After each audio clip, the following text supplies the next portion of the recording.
પંચમહાલના cricket સટ્ટાકાંડમાં કાલોલનું connection બહાર આવ્યું। ક્રિકેટ સટ્ટાકાંડમાં ભાજપના નેતાનું કનેક્શન સામે આવ્યું છે।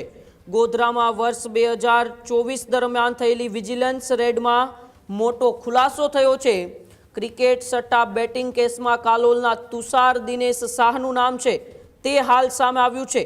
હાલના ભાજપના કોર્પોરેટરના પતિ હોવાના કારણે પણ એ મામલો છે તે મામલો હાલ ચર્ચામાં આવ્યો છે।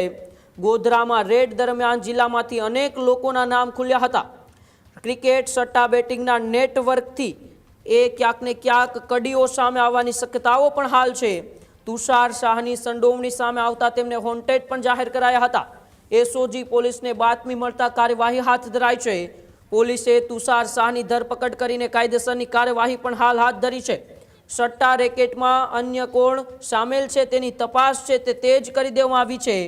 પોલીસ દ્વારા મોબાઈલ અને અન્ય ડિજિટલ પુરાવાઓની તપાસ પણ હાલ શરૂ કરી દેવામાં આવી છે। ત્યારે અત્યારે આ 2024ના એ પંચમહાલ ક્રિકેટ સટ્ટાકાંડમાં ભાજપના નેતાનું નામ ખુલતા ચકચાર મચી ગયો છે।